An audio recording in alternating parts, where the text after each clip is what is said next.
Okay, so this is the second half of kinetics, and we're going to start today with reaction mechanisms. Let me begin by going into a little bit more detail. A reaction mechanism is a series of steps by which a reaction occurs. The elementary steps, each step in the mechanism, must add up to give the balanced overall equation for the mechanism. The slowest step in the mechanism must agree with the experimentally determined rate law. Once the rate law has been determined experimentally, then chemists usually propose several mechanisms consistent with the rate law and design experiments to determine which matches the data. You will have to know how to identify catalysts and intermediates in a mechanism and write the overall equation for a mechanism. You will also need to be able to write a rate law from a given mechanism. Okay, so we're going to break this down a little bit smaller, and we'll do a couple of examples along the way. So hopefully you will understand what we're doing here. So, reaction mechanisms. As I said, reactions happen through a series of individual steps.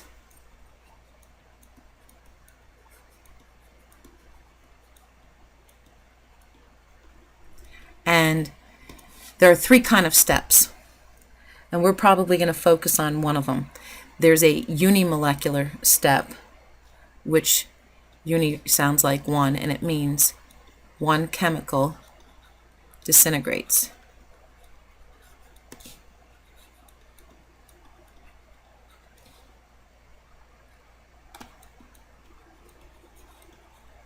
And if we had to look at it in the form of an equation, it would probably look like a decomposition reaction. A yields B plus C.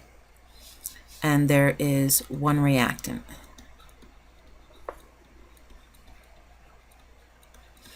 Then we have a bimolecular. Bi means two reactants.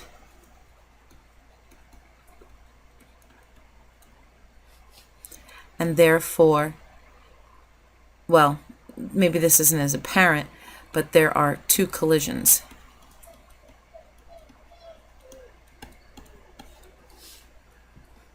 So we have, in this example, A plus B yielding C, and then we might have A plus A yielding Y plus Z. So there's different things going on. And in a termolecular, you guessed it, there would have to be three collisions, and this is extremely rare and never seen on an exam. It would be A plus B plus C. And the reason why it would be rare is because you would have to have basically three molecules at exactly the right angle with the right activation energy meeting at the same time at the same spot. Okay, so some steps are fast and some steps are slow, and the rate of the reaction is determined by the slow step. This is really important. You might want to star that. And this is actually called the rate determining step.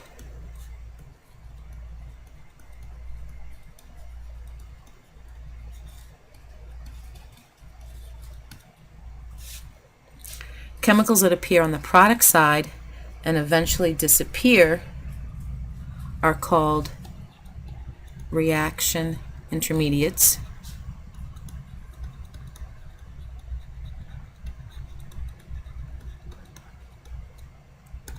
Or simply intermediates.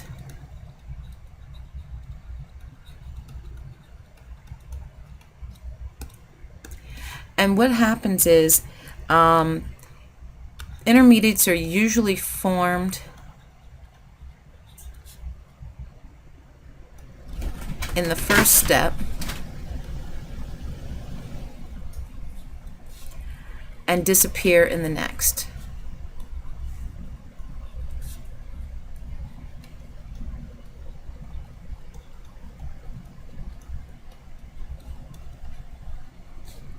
And I'm going to show you an example of this.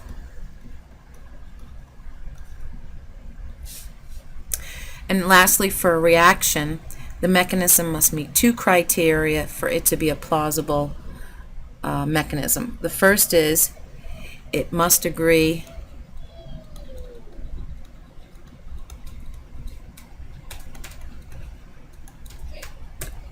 with the stoichiometry,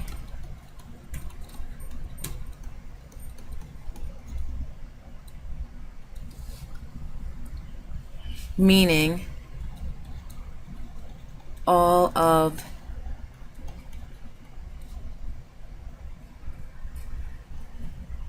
the step, I'm going to call them step reactions,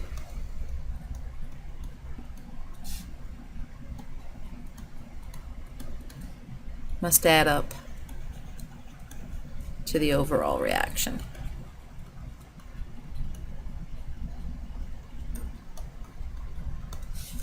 And second, it must agree with the rate law.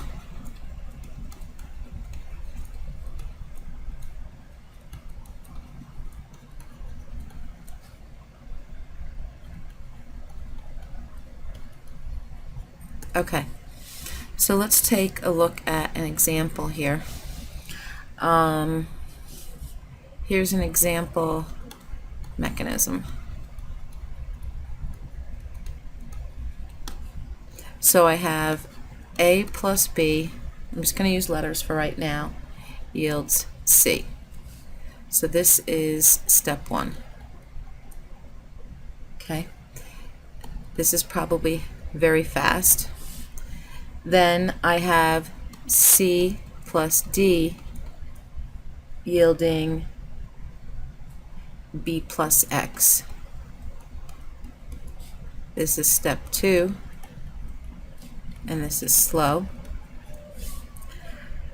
And then I have X plus F yields Z. This is step three, and this is fast. So let's take a look at what happened here. The first thing that we can see is that C cancels, B cancels, X cancels, and I'm left with, in the end, for my overall reaction, A plus D plus F yields Z. So this is the overall stoichiometry, basically, of the reaction.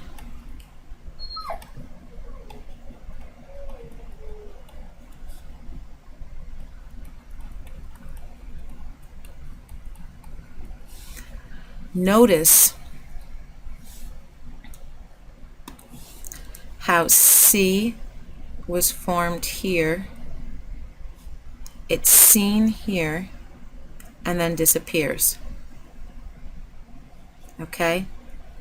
You see A, and it doesn't appear anywhere else, so you know that's a true reactant. D didn't appear anywhere else, and F didn't appear anywhere else. X also appeared in the second step, and then disappeared by the end of the third step. So in this reaction, C and X are intermediates.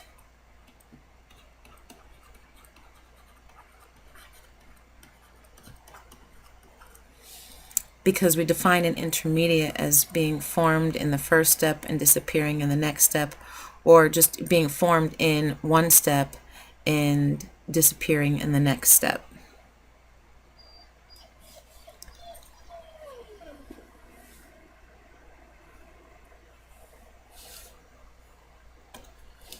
Okay, let's look at this example.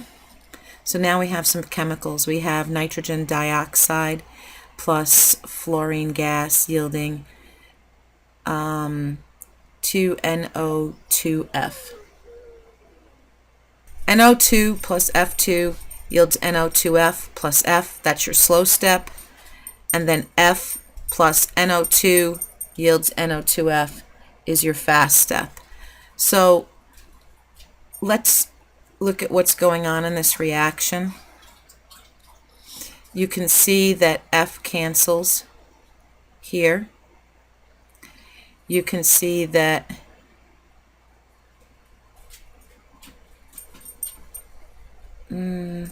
that's basically the only thing that cancels. So you've got 2NO2 plus F2 yields 2NO2F.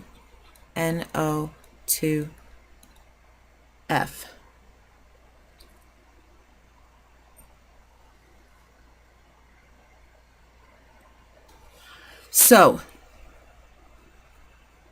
our rate law then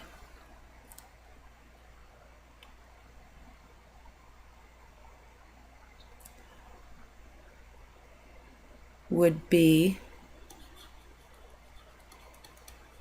your rate is equal to K times the concentration of NO2 times the concentration of F2.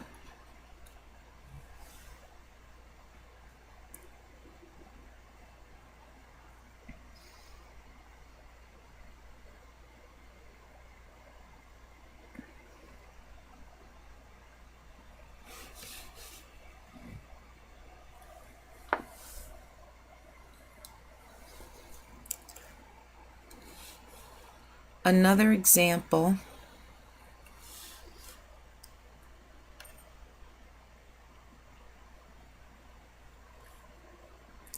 is if I had A plus B yields C. This was slow. Then C plus A yields D, and this is fast. I could look at this and say that my overall reaction would be 2A plus B yields D. My intermediate would be C.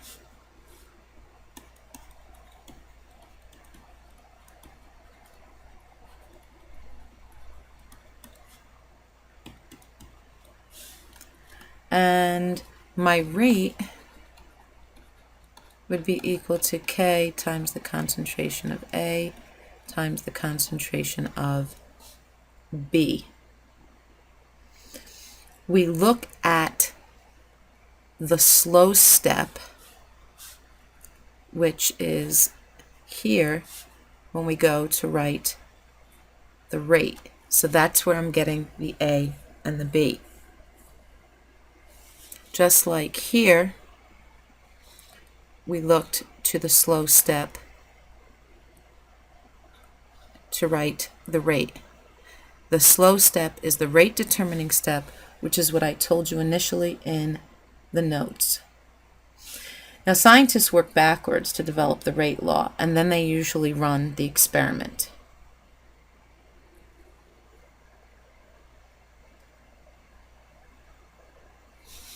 Sometimes you will see a catalyst. So I'm going to go quickly to explain what a catalyst is. A catalyst appears in the first reaction and later regenerated as a product somewhere else.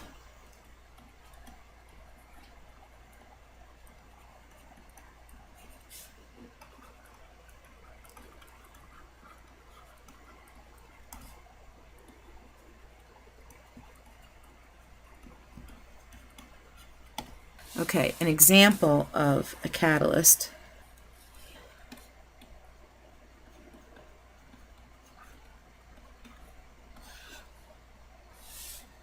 I'll do it in a different color. if I have Cl gas plus O3 gas yields ClO gas plus O2 gas. That's my slow step. My fast step is oxygen gas plus ClO gas yields Cl gas plus O2 gas. And then let's see what I have. This cancels,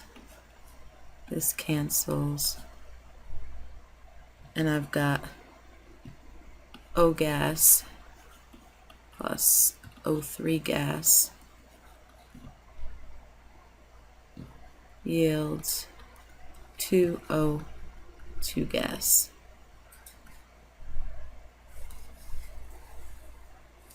So in this case,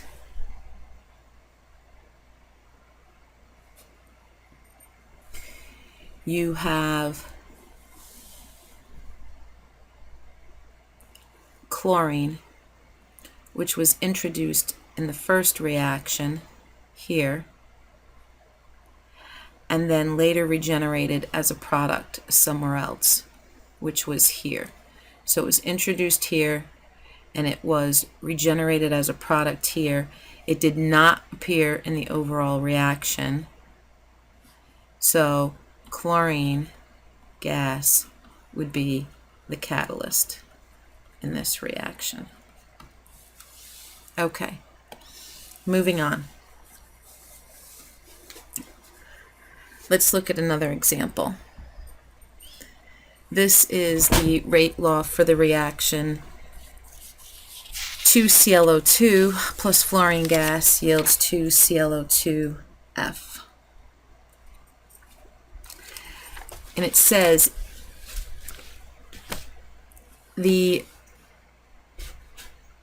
is rate equal K ClO2 to the first power F to the first power. Which of these mechanisms? Now this is usually the type of question you're going to see. They'll give you an equation, they'll give you the rate law, and they're going to say which one of these mechanisms, number 1 or number 2, so this is like two different sets of information here, is consistent with the rate law. So when we look at the first one, what do we see? Well, we see that this cancels and this cancels, and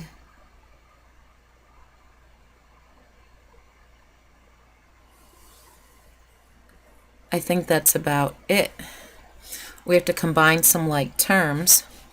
So we have two of these. So we have 2ClO2 plus F2. Okay. Oh, these cancel. I missed those. Yields 2ClO2F. So here, if I were writing the rate law, my rate, remember my rate is my slow step, would be equal to K times the concentration of ClO2F.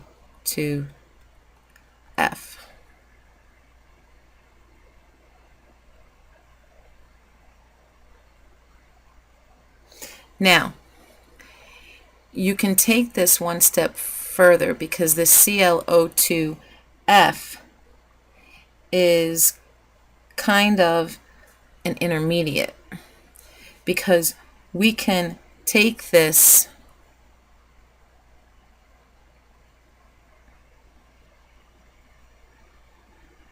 no, this is an intermediate, I'm sorry. The ClO2F is an intermediate.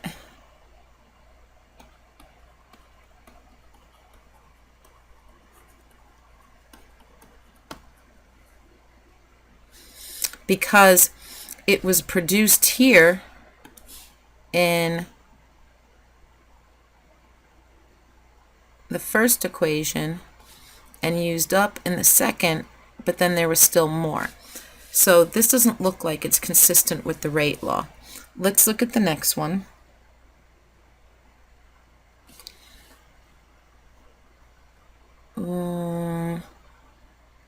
I don't see anything canceling. So in this second one, okay, here they tell us F2 yields 2F. And then for the fast reaction, we have 2ClO2 plus F yields ClO2F. So technically, I could say ClO2F2 is really equal to ClO2 times F2. If I were to substitute this in, this F2 is from the first reaction, so I could basically substitute, and I could say that the rate is equal to K times ClO2 times the concentration of F2, which actually is consistent with that. So I would have to say that that is the best mechanism.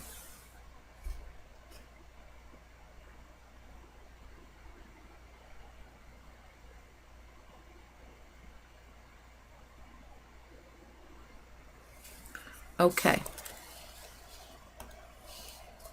Example number 3. Now we're mixing it with some rate law data.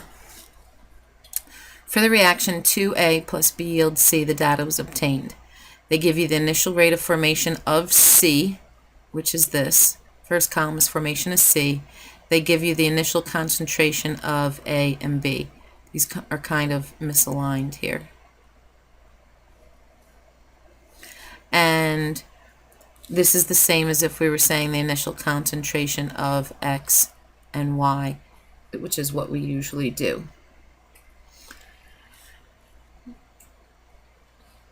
I am going to label these experiments 1, 2, 3, and 4. So they want to know a couple of things. What rate law is consistent with the data? They want us to calculate K, and remember that the rate constant has units that goes along with it. So we need a rate law, we need K with units, and then they're going to ask us some specific information. And then out of the last thing they want us to do is, out of the mechanisms listed below, which is the most consistent with the observed kinetics, present some kind of logical argument to accompany your choice. Anything that's not in the final reaction A, B, or C can be considered as a reaction intermediate, or simply an intermediate. So we need to look at some data. Let's look at, well, first of all, you see that these two are constant. Now I just did a big eraser mark. Okay. So we have some constant here. Okay. So we're going to look at experiment 3 and experiment 2. And this is with respect to B, because A's are constant. All right, so this is experiment 3, E3 divided by E2 is going to look like this. Okay, I'm going to get rid of the exponents right now to make things easier for myself. So I'm just going to do 6 divided by 2. Okay, so 6 is equal to the concentration of 0.5 to the x times 0.05 to the y, and when this is equal to 2, we've got 0.5 and 0.5.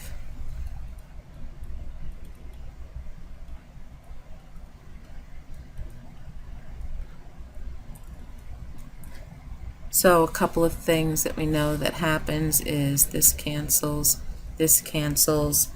and 6 divided by 2 is basically 3, and 0.05 divided by 5 is equal to 3 to the y, therefore y is equal to 1.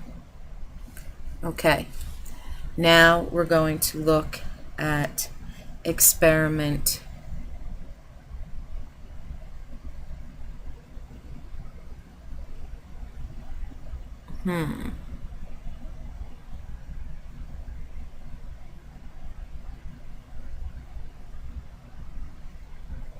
Nothing else is constant anywhere, so I'm just going to pick experiment 1 and experiment 2. So I've got 4 is equal to k, 0.3 to the x times 0.10 to the y divided by 2, k to the 0.5 to the x and 0.05 to the y. So the only thing that's constant here is my k. So I'm left with 2 is equal to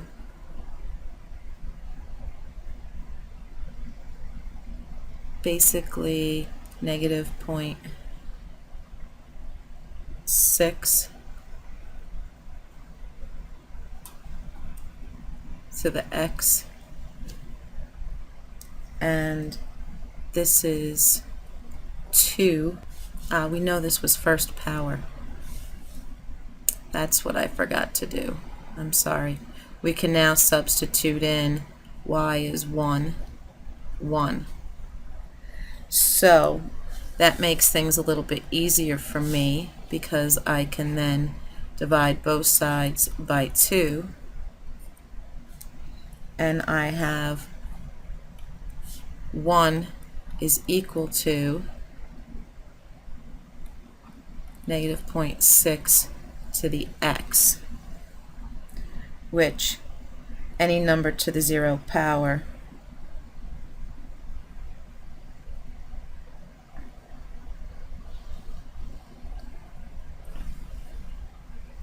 is equal to 1.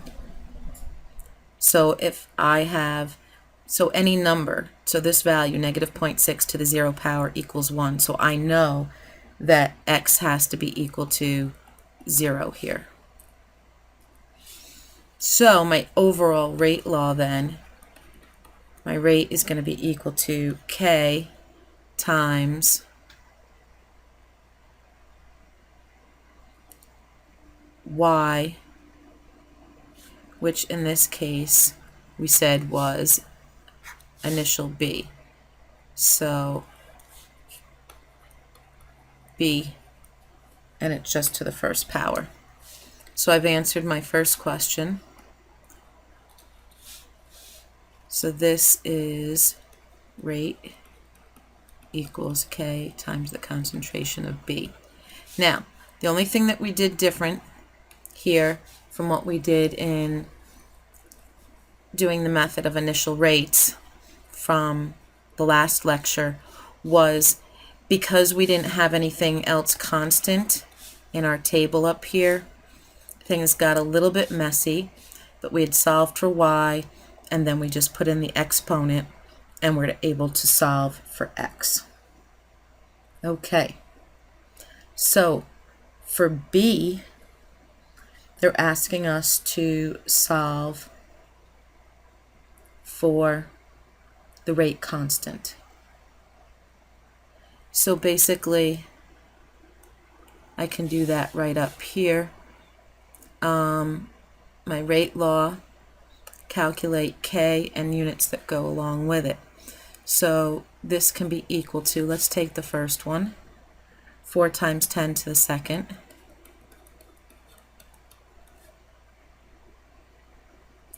And that's going to equal k times the concentration of B, which is 0.10. Therefore, when I solve for k, 4 times 10 to the minus second divided by 0.10, I'm going to get k equal to 0.4 seconds to the minus 1. Now, how did I get my units? Well, I've showed you this before. My rate was in moles per liter dot seconds, and that was times the concentration of B, which we know is moles over liters. So I multiply by the inverse. These cancel. Liters over moles. These cancel. And I'm left with seconds to the minus 1, which is where I got the units. Okay, so we're check, check, half done. How long will it take for the concentration of C to equal 0.1 molar if the initial concentration of all species are, and then they give you A, B, and C? Well,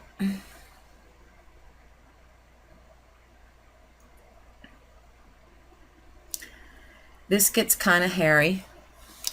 I am going to set up, so this was A, basically. This was B over here. And now we're going to do C. To do C, we're going to bring back something that we haven't done in a while. We're going to do an ice table. I'm going to take my reaction from up here, 2A plus B yields C. So I've got 2A plus B yields C. And initially, we know that A is 0.4. We know that B is 0.3. And we know that initially C is 0. Might change as the reaction proceeds, initial change. So they're telling us how long will it take? How long will it take if C is equal to 0.1? So to figure this out, we have to say if C is 0.1, then what happens to B? Well, if this gained 0.1, then this had to be minus 0.1, and this actually, because there's two A's, 2 minus 0.1, because A disappears at twice the rate that B does. So at equilibrium, 2 times negative 0.1 is negative 0.2. I have 0.2. I have 0.2 here, and I have 0.1 here. So remember that this was a first order rate law, and a first order rate law has the form of the ln of A is equal to kt plus the ln of A initial. So in this case, we're talking about B here.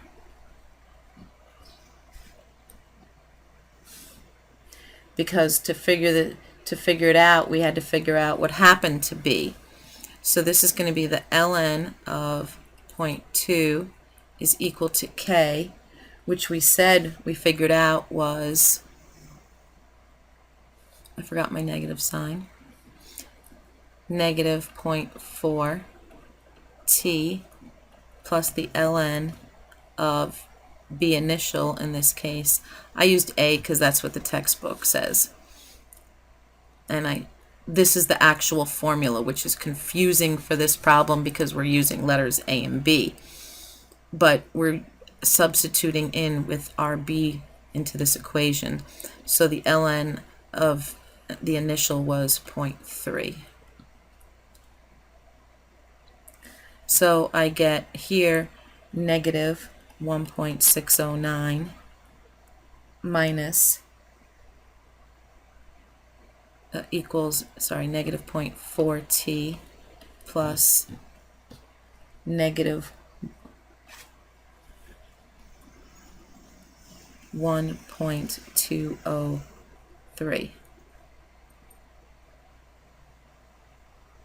So I'm going to add 1.203 to both sides. These cancel.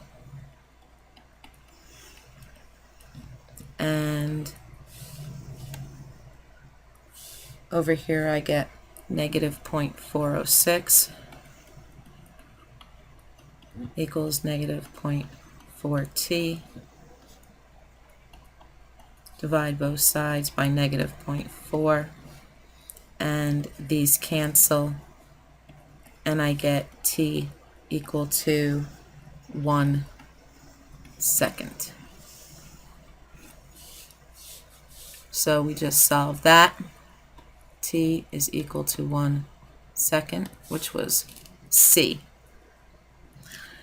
And the very last one out of those rate mechanisms, which is most consistent with the observed kinetics.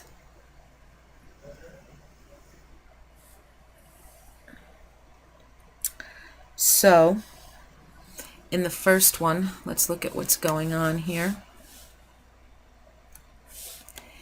M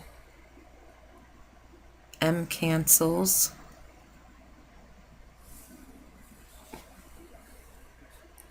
And my slow step would give me A K times A B. In this one, my slow step would give me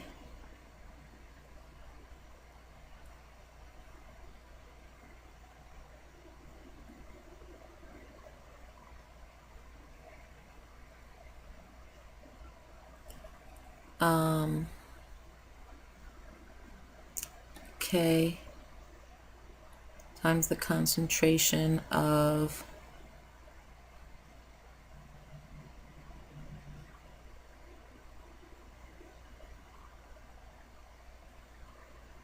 A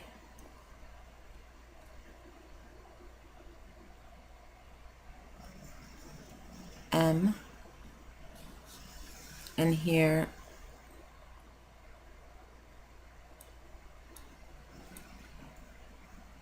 my slow step would give me concentration of B.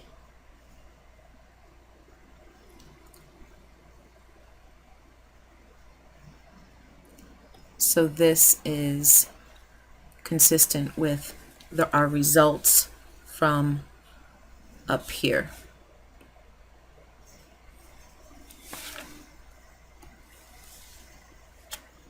Okay, I think that is it. Let me double check.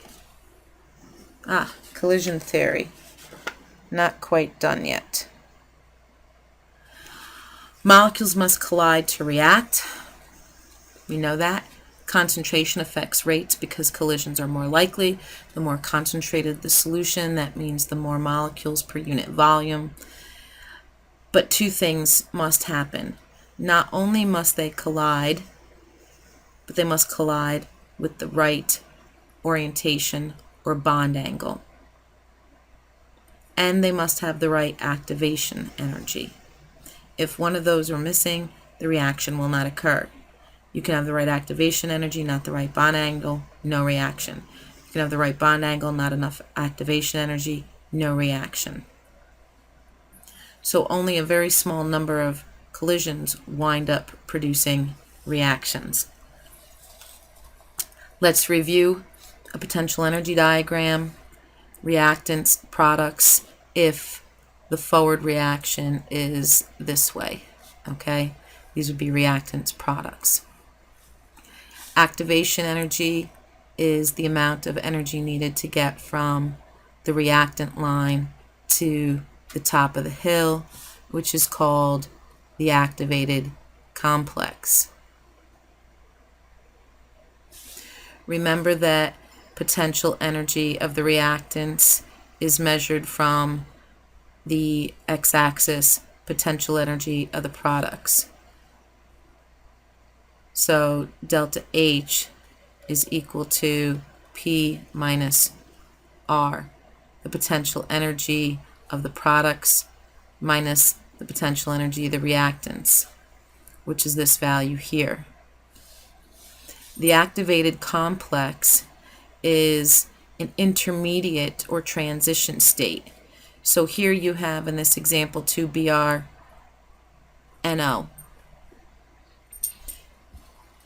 And this is a decomposition reaction, as you can tell, okay? It's an exothermic reaction. It's breaking down into the two products. So an intermediate step might be the BrNO kind of like starting to separate from each other, which is why you see the long lines here, and then finally into the products. Arrhenius said that a reaction rate should increase with temperature because at high temperature molecules have enough energy required to get over the barrier, and the number of collisions necessary with necessary energy increases exponentially. However, that's not always the case.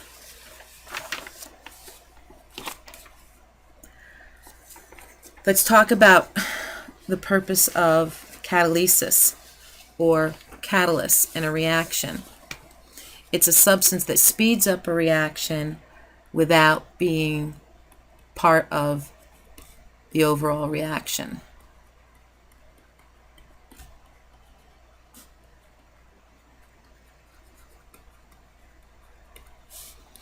It's a chemical that lowers the activation energy.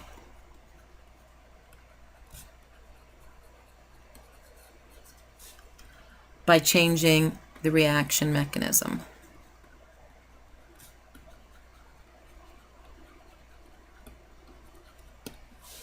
Now, you learned last year that it lowers the reaction energy by basically decreasing the amount of energy needed to get to that activated complex or transition state. And it's really changing the reaction mechanism. Here you can see the amount of energy needed for an uncatalyzed reaction versus a catalyzed reaction. It's a lot less. And this is basically showing you the number of effective collisions in an uncatalyzed reaction versus the number of effective collisions in a catalyzed reaction. So it increases drastically. How can you see a catalyst in a reaction? I mentioned this earlier on. It appears at the beginning and goes away before the end of the reaction. So let's look at this example that we have here. This will cancel with this. This will cancel with this. So I wind up having O plus O3 yields 2O2. So what happened here? We had NO and NO2. Well, NO2 appeared in the first reaction, was a product in the first reaction and a reactant in the next. NO2, we said earlier, is, well, not NO2, but we said a substance that appears in the first reaction, then appears in the next, and then disappears is an intermediate.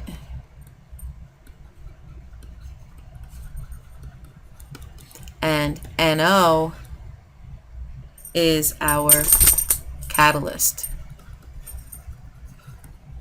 Again, it appeared at the beginning. It appeared here, first reaction, and goes away before the end of the second reaction.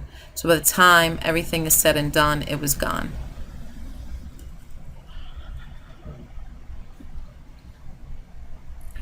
I think I gave you this actually at the beginning of the lecture. This reaction precedes the main reaction below. It says determine the overall reaction, which substance is the catalyst and which is the intermediate. So once again, cross out what we can. This right here, product, reactant, disappears. My CLO is my intermediate. And then my Cl appears at the beginning, goes away before the end, is my catalyst.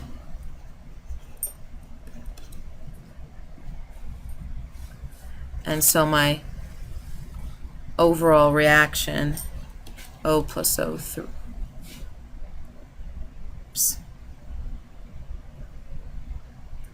O plus O3 yields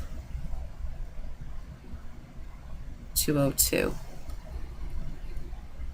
Same exact reaction. All right, almost done. There are two types of catalyst, a homogeneous catalyst and a heterogeneous catalyst. So a homogeneous catalyst has the same physical state as the reactants.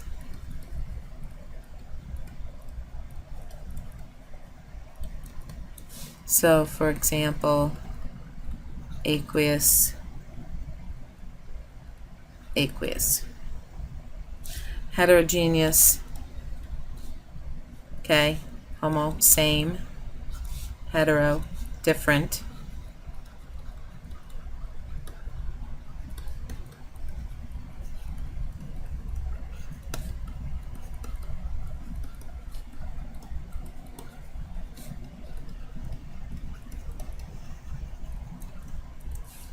So for an example, solid, gas.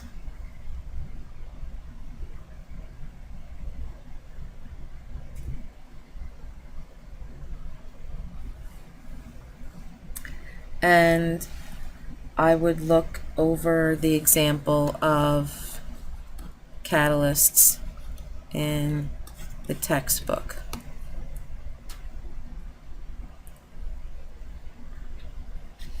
I can tell you one example. In an automobile, you have what's called a catalytic converter. And the job of the catalytic converter, it has to do with the emissions test. It takes bad gases,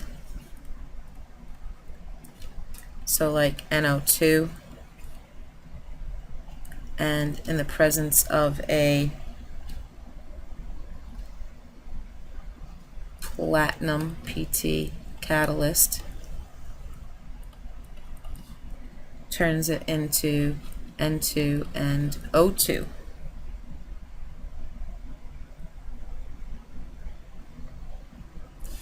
And then you also have biochemical catalysts, which slow reactions. And then you have enzymes, like what is used in making alcohol and wine, which are also catalysts, and they speed up reactions.